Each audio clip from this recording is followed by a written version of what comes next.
Une scène de Far West, ou plutôt de western, en plein Paris, sur la très chic avenue Montaigne. Ça s'est passé hier dans une bijouterie Harry Winston. Un braquage assez spectaculaire qui s'est produit en plein jour. Les braqueurs sont repartis en tirant en l'air pour dissuader, comme si on était justement dans un western. On fait le point sur la situation avec notre invité Fabien Boguet. Bonjour. Bonjour. Bienvenue. Sur Sud Radio, vous êtes responsable d'investigation chez Alliance Police Nationale, à Paris en tout cas. Est-ce que c'est un braquage qui sort de l'ordinaire ? Alors, qui sort de l'ordinaire peut-être pour vous, mais hélas, le mode opératoire est régulier, avec des motos, avec des armes sur des bijouteries. La preuve, 2007-2008, la même boutique avait été victime de faits similaires, même si la manière d'opérer pouvait différer. Alors c'est quoi la manière d'opérer cette fois-ci ? Parce que à chaque fois qu'on passe nous sur un trottoir devant une bijouterie, spécialement une belle bijouterie, on peut pas rentrer de force. Donc comment s'y prennent ces braqueurs ? Alors tout dépend, la dissuasion, les manœuvres qui sont dites frauduleuses. Dans le cas présent, l'élément n'est pas encore fait. Évidemment, vous comprendrez qu'avec le secret de l'enquête, on ne puisse divulguer tout ce qu'il faut. Tout ce qu'on sait, c'est que ce commando de 3 personnes, armées, armes d'épaule, armes de poing, ont réussi à pénétrer. Heureusement et fort heureusement, aucune prise d'otage ni blessé par balle. L'opération a été très fugace. Ça a duré vraiment quelques secondes à quelques minutes. Nos collègues sont arrivés juste derrière, mais la rapidité et l'organisation font d'eux de réels professionnels. Oui, des professionnels du braquage manifestement. Alors les employés ont eu le temps de se cacher sous une table. Une cliente était présente aussi, elle était particulièrement choquée, c'est ce que révèlent nos confrères du Parisien aujourd'hui en France. Ça dure très peu de temps. En quelque sorte, c'est imparable pour vos collègues, un braquage pareil. Alors quasi, j'ai envie de vous dire, quid de ce qui serait arrivé s'il y avait une rencontre. Fort heureusement, tout s'est bien passé sans blessé. Mais bon, je compte sur nos amis de la BRB pour arriver rapidement. La brigade de répression du banditisme. Exactement, arriver à identifier et à interpeller ses auteurs. Effectivement, pour les identifier. Alors, faire aussi l'inventaire du butin de ces braqueurs. Il ne sera pas connu avant plusieurs jours, disent certaines sources aux Parisiens aujourd'hui en France. Bon, et vous disiez que ce mode opératoire, en tout cas ce type de braquage, était finalement assez courant. Est-ce qu'il est plus courant qu'à d'autres époques ou c'est une constante ? Tout évolue à chaque période et à chaque époque.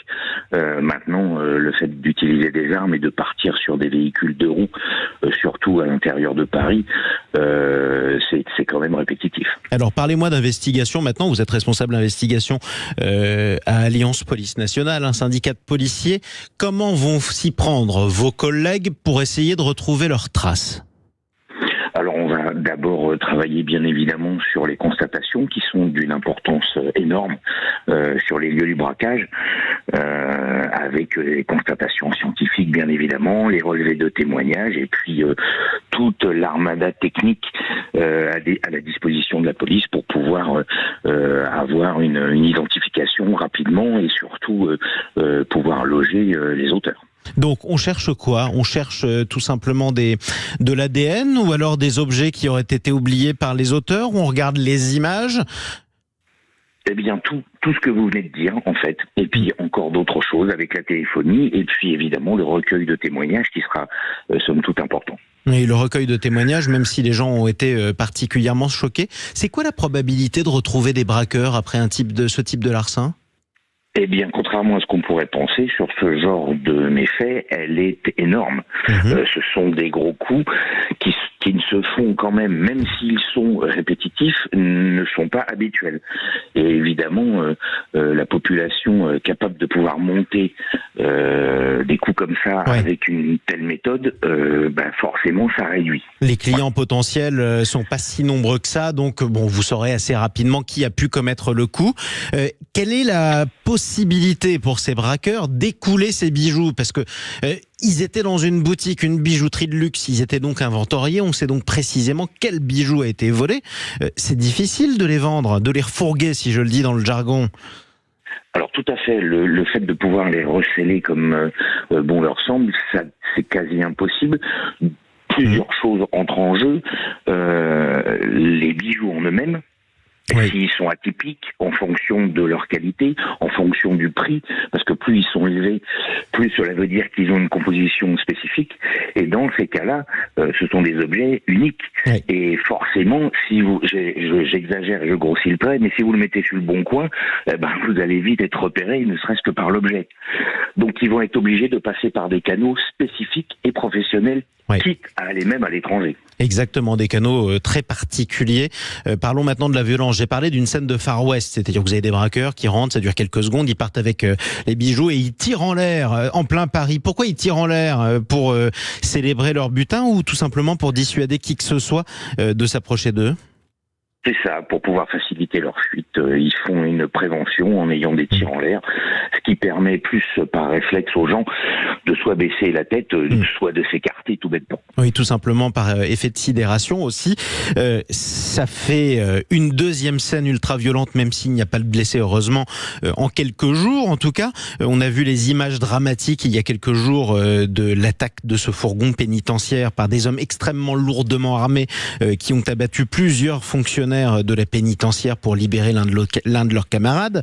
Est-ce que ces scènes de violence, ces scènes dans lesquelles vous et vos collègues, vous pouvez vous retrouver face à des hommes qui ont des kalachnikovs et qui veulent s'en servir, ces scènes sont de plus en plus fréquentes? Je dirais pas plus en plus fréquentes, mais oui, la violence augmente, ça c'est une certitude. Et puis, on va revenir toujours sur la même chose, le sentiment d'impunité. Si ces choses-là augmentent, ça veut dire que les gens ne se sentent pas en danger de les commettre. Donc, tout le paramètre pour pouvoir se dire que ces choses doivent descendre, nous revenons encore une fois sur un minimum de répression. Voilà. Donc les gens sont étonnés de voir qu'un jeune caïd de cité s'évade. Les raisons en sont encore pas réellement déterminées, mais on ne peut pas vraiment comparer les deux choses, bien évidemment, parce que ne serait-ce que dans la manière d'opérer, le professionnalisme lors de l'évasion avec le fourgon est totalement différent. Oui, c'est pas la même chose. Et effectivement, dans un cas, il y avait la volonté de tuer, dans l'autre, manifestement pas. En tout cas, on en reparlera. Merci à vous pour cet éclairage. Fabien Boguet, responsable d'investigation chez Alliance Police Nationale du côté de la ville de Paris.